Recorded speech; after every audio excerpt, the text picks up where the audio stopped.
वंदे मातरम मेरे प्यारे विद्यार्थियों। आप सभी की एग्ज़ाम के लिए ऑल द बेस्ट। और जिनका एग्ज़ाम हो गया है वो इस वीडियो को ज़रूर देखें। आज आप जो पेपर देख रहे हैं वो BA BCom BSc BCA BBA सभी के लिए कॉमन पेपर हुआ था। बरकतुल्लाह विश्वविद्यालय के अंतर्गत जो एफिलिएटेड कॉलेज हैं और रेगुलर और प्राइवेट स्टूडेंट दोनों के लिए एक ही पेपर आया हुआ था। ये फाउंडेशन पेपर 1 में हिंदी और इंग्लिश का पेपर जो साथ में हुआ उसके इसमें से इंग्लिश के 50 प्रश्नों का हल यहाँ प्रस्तुत किया गया है और हिंदी का इसके बाद आपको मिल जाएगा प्लेलिस्ट में। पहला प्रश्न है, the figure of speech use in the poem the express in the line but gliding like a queen. तो ये क्या है, ये पूछा गया है। इसका आंसर क्या होना चाहिए, दिए गए विकल्पों में से होना चाहिए सिमिली।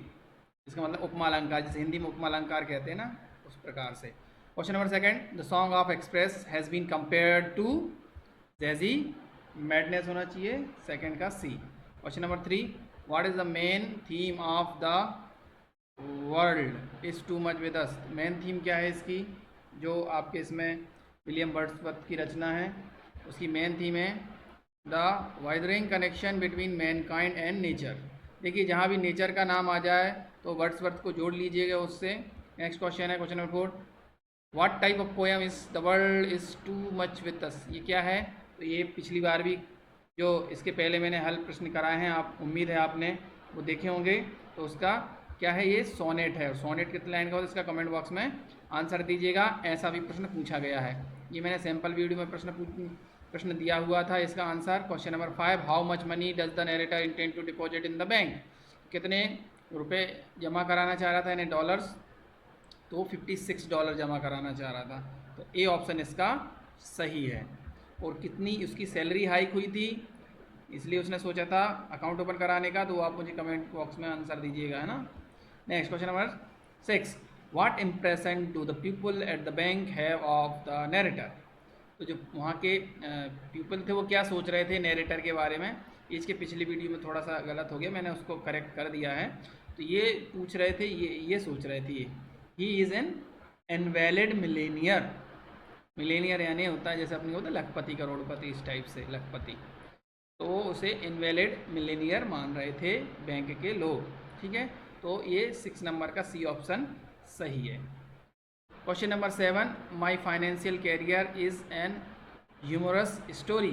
बिल्कुल ह्यूमरस स्टोरी है, ट्रू है ये। देखिए मैं बार बार बोलूँगा नहीं कि लाइक करिए सब्सक्राइब कीजिए। देखिए लाइक करने से होता कुछ नहीं है, इससे होता है जब आप लाइक करते हैं तो उससे मोटिवेशन मिलता है ये। और कमेंट करते हैं, कमेंट में जो भी समस्या है आप पूछते हैं। हर संभव प्रयास करता हूँ मैं कि आपकी हर बात का जवाब दे सकूँ। समय जितना रहता है उसमें मैं आपकी अधिक से अधिक मदद करना चाहता हूँ और लोगों की मदद हो। इसके लिए अगर आप किसी भी यूनिवर्सिटी के हैं, अगर NEP में first year second year final जो भी स्टूडेंट है, अगर आपको एक कुछ क्वेश्चन पेपर कहीं का हाथ लगता है, अगर किसी का आता है, तो आप मुझे व्हाट्सअप कर सकते हैं। मेरा नंबर दिया हुआ है व्हाट्सअप डिस्क्रिप्शन में।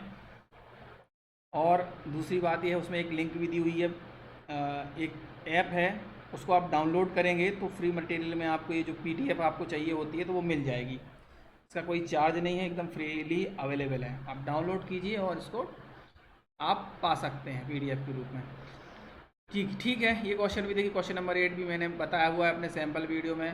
मैं उम्मीद करता हूँ आप लोग वीडियो ज़रूर देखे होंगे। देखिए 1-2 वीडियो मत देखिए, जितने भी इस चैनल पर वीडियो हैं उन सबको देखिएगा। तो क्वेश्चन नंबर 8 है, which river greatly influenced Mark Twain's writing, था ना, ये मिसिसिपी। किसी ने कहीं इंटरनेट पर आपको कोलोराडो भी मिलेगी, लेकिन ये मिसिसिपी ही इसका आंसर है, ठीक है। क्वेश्चन नंबर 8 का ए आंसर सही है। Next question number 9, in my financial career Mark Twain finally. ये क्वेश्चन ही गलत है। ये क्वेश्चन तो सही है पर जो इसमें ऑप्शन है वो इसके नहीं है। रन फॉर गवर्नर करके जो मार्क ट्वेन वाले हैं उस चैप्टर का नाम अलग है, रन फॉर गवर्नर चैप्टर है। जबकि मार्क ट्वेन का अगर नाम दिया है तो माई फाइनेंशियल कैरियर नहीं आना चाहिए। माई फाइनेंशियल कैरियर जो है लीकॉक की रचना है ना। तो ये यहाँ पर गलती हो गया, तो इसका यूनिवर्सिटी शायद सबको बराबर अंक देगी। तो यहाँ मैं क्या करता हूँ, इसको ऐसे कर देता हूँ, रॉन्ग आंसर, ठीक है। Next question number 10, what is the iconic novel written by Mark Twain. ये मैंने आपको बार बार बोला है, मैंने सैम्पल वीडियो में बहुत जोर दिया था कि इसको जरूर याद याद रखना, द एडवेंचर्स ऑफ हकलबरी फिन, ये बहुत ही प्रसिद्ध उपन्यास है और इससे मूवी भी, इस पर हॉलीवुड में मूवी भी बन चुकी है। 11वां प्रश्न, the introductory paragraph of an essay requires the topic, thesis and what and main ideas. ये ऑप्शन इसका सही है, क्योंकि इंट्रोडक्शन है, सपोर्टिंग आइडिया हमें यहाँ देने की जरूरत नहीं है, इसलिए ये ऑप्शन सही है। क्वेश्चन नंबर 11 का ये हो गया। क्वेश्चन नंबर 12 चलते हैं। ए गुड ऐसे है द फॉलोइंग कैरेक्टरिस्टिक एक्सेप्ट, तो एक अच्छे निबंध में क्या होना चाहिए इसके सिवाय, तो इसमें क्या फेकनेस नहीं होना चाहिए ना, फेक नहीं होना चाहिए, तथ्यों पर आधारित हो या फिर कल्पना पर आधारित हो, रूमर्स टाइप का नहीं होना चाहिए। क्वेश्चन नंबर 12 का A. Next question number 13, which of the following essay tells a story, कौन सा जो इनमें से निबंध का प्रकार है जो एक स्टोरी की तरह बताता है, तो ये नैरेटिव ऐसे होता है। तो क्वेश्चन नंबर 13 का डी आंसर सही है। देखते हैं 14वां प्रश्न पे देखते हैं। क्वेश्चन नंबर 14 है, dash essays are a collection of one's thought, किसका, ऐसा जिसमें एक व्यक्ति के विचार निहित होते हैं वो होता है रिफ्लेक्टिव, डी ऑप्शन सही है। Question number 15, which of these explains a subject, यानी इनमें से क्या विषय को बहुत अच्छी तरीके से व्याख्यायित करता है, तो 15वें का आंसर है एक्सपोजिटरी, बी ऑप्शन इसका सही है 15 का। नेक्स्ट क्वेश्चन देखते हैं। क्वेश्चन नंबर 16, ए और an dash requires the writer to research and investigate an idea, question number 16, तो यहाँ पर क्या होता है, यहाँ पर एक्सपोजिटरी में ही ऐसा होता है। नेक्स्ट क्वेश्चन नंबर 7, एन आर्गुमेंटिव ऐसे aims at developing a student who can think critically, describe beautifully, illustrate professionally, narrate intensely. देखिए जहाँ पर आर्ग्यू होगा तो वहाँ क्रिटिकल थिंकिंग डेवलप होती है, ऐसे इसको आप लॉजिकली जोड़ सकते हैं ना। जहाँ आर्ग्यू होता है, आर्गूमेंट होता है, तर्क वितर्क होता है, तो वहाँ भी आलोचनात्मक क्षमता बढ़ती है। तो ऐसे जो आर्गूमेंटिव निबंध होते हैं, एसेज होते हैं, उनकी प्रैक्टिस से स्टूडेंट में क्रिटिकल थिंकिंग बढ़ता है। Next question number 18, the conclusion of an essay should, तो जब ऐसे लिखते हैं तो उसका जो उपसंहार होता है यानी कंक्लूजन होता है उसमें क्या होना चाहिए ये बताया गया है। तो उसमें होना चाहिए have a restatement of the thesis and thought for the future, यानी इसमें क्या होना चाहिए, एक समरी होना चाहिए और फ्यूचर के लिए बातें लिखी होना चाहिए, ठीक है।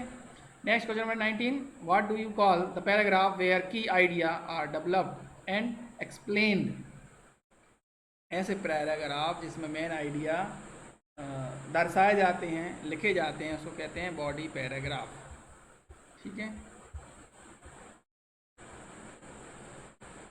चलिए नेक्स्ट क्वेश्चन पे चलते हैं। Question number 20, begin every body paragraph with, every body paragraph किससे आपको शुरू करना चाहिए,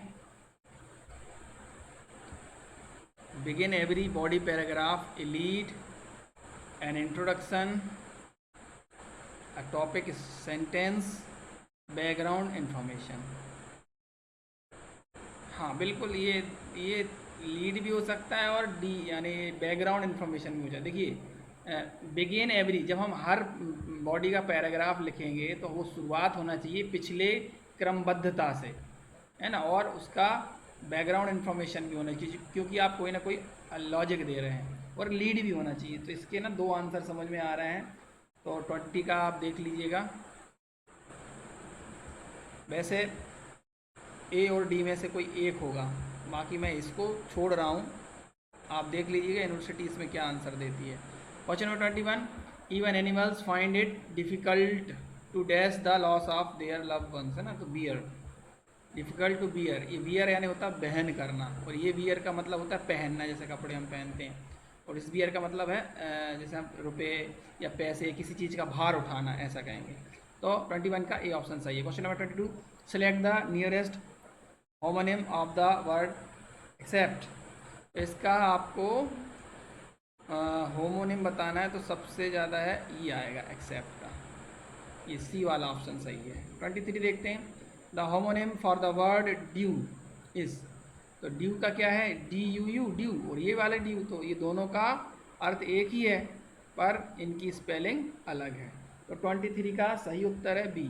24 पे चलते हैं। The homonym of the word some is, तो इसका सम का क्या है? इस सम का मतलब होता है टोटल, है ना। इस सम का मतलब होता है टोटल और इस सम का मतलब होता है कुछ, है ना। तो ये दोनों होमोनिम है, अर्थ अलग अलग है। 24 का सी ऑप्शन सही है। 25वां प्रश्न देखते हैं। Choose the most appropriate meaning of the underlined phrase. इस जो अंडरलाइन फ्रेज है इसका मीनिंग बता दें। इन द लाइट ऑफ, ठीक है। दिए गए विकल्पों में से बी विकल्प सही है, यानी बिकॉज। नेक्स्ट क्वेश्चन नंबर 26 है। Select the most appropriate meaning of the idiom at one's elbow. At one's elbow जो मुहावरा है, इसका आपको सही मीनिंग बताना है। तो है ना, आएगा next to someone. Question number 27 देख लेते हैं क्या कह रहा है। Select the most appropriate idiom that can substitute the underlined word in the sentence. Karan was sacked from his job because of grave error on his part. तो 27 का सही आंसर होगा आपका डी, हिमालयन ब्लंडर, है ना, बड़ी blunder mistake. 28 find the correct word of the complete the proverb, है ना। इसको प्रोवर्ब को आपको पूरा करना। A penny dash is a penny earn. तो 28 क्या कह रहा है? 28 ए पेनी सेव्ड इज ए पेनी और पाई पाई बचाओ। 29 complete the proverb as you sow so as you reap. जैसा बोगे वैसा पाओगे, ठीक है। जैसी करनी वैसी भरनी, रीप यानी पकाना, ठीक है। 29 का ए ऑप्शन सही है। Question number 30। Select the most appropriate meaning of the idiom all eyes. All eyes इसका क्या होगा? 30 का all eyes watching eagerly. Next चलते हैं 31 देखते हैं। When does an informal telephonic conversation typically take place. जब एक इनफॉर्मल, एक अनौपचारिक टेलीफोन वार्ता होती है तो इसमें क्या होता है? तो इसमें होता है व्हेन कॉलिंग ए फ्रेंड, ठीक है। बच्चे जब अपने दोस्तों से बात करेंगे तो इनफॉर्मल ही रहेगा। 32 है डेलीगेशन ऑफ, जिस आपको पढ़ने में दिक्कत हो रही होगी। Delegation of responsibility must be done with. इसका सही आंसर क्या होगा? डोमिनेंस। देखिए उन सारे बच्चों को थैंक यू जिन्होंने मुझे PDF भेजी। मैंने लास्ट वीडियो में रिक्वेस्ट किया था, तो बहुत सारे बच्चों ने बरकतुल्लाह विश्वविद्यालय, जीवाजी, जबलपुर विश्वविद्यालय, सभी ने PDF भेजी। और कल जो पेपर हुआ था बरकतुल्लाह विश्वविद्यालय का हिंदी इंग्लिश का, बहुत सारे बच्चों ने भेजी, उन सभी को थैंक यू। ठीक है। नेक्स्ट 33 देखते हैं। Blog is a short and form of. देखिए मैंने आपके सैम्पल वीडियो में जो अपना बनाया था उसमें आपको बताया था, बिल्कुल अंतर बताया था। ब्लॉग मीन्स वेब्लॉग, है ना। वेब्लॉग को ब्लॉग बोलते हैं। बी ऑप्शन सही है। 34 देखते हैं। 33 का बी ऑप्शन सही है। 34 है what does we in blogging means. ये भी मैंने आपको बताया था। यहाँ वी का मतलब होता है वीडियो ब्लॉगिंग। जैसे यूट्यूब वगैरह पे जो आप करते हैं उसको वीडियो ब्लॉगिंग बोलते हैं। और जो वेबसाइट पे आप इंस्टाग्राम, फेसबुक पर कोई स्टोरी या कुछ भी पढ़ते हैं तो उसको वेब ब्लॉग बोलते हैं, यानी W से जो शुरू होता है, बस इसको W और V को याद रखिएगा। 35 है your resume is a tool with one specific purpose. यहाँ पर अलग अलग है, पर टू गेट ए जॉब पर जो आंसर दिया हुआ है एक रेफरेंस बुक में, टू विन एन इंटरव्यू है, ठीक है। 35 का बी आंसर सही होगा।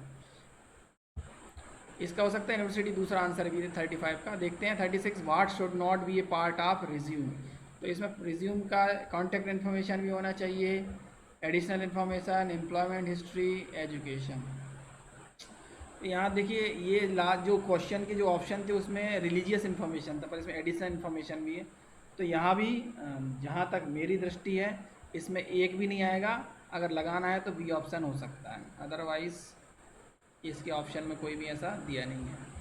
नेक्स्ट देखते हैं 37 नंबर पे। Dash is the primary and essential document in criminal proceedings. तो एक बहुत ही महत्वपूर्ण दस्तावेज होता है, वो होता है FIR। FIR का फुल फॉर्म क्या है आप मुझे कमेंट बॉक्स में कमेंट करेंगे। Question number 38 what is the most effective way of closing an email. तो जब आप ईमेल लिखते हैं तो सबसे इफेक्टिव तरीका होता है, जब आप ईमेल को बंद करें तो सबसे इफेक्टिव तरीका क्या लगेगा? With A clear and achievable message होना चाहिए उसमें कि क्या आप चाह रहे हैं उस ईमेल जो आपने किया है। 39 it is important to read the email completely before responding. It is important to read an email completely.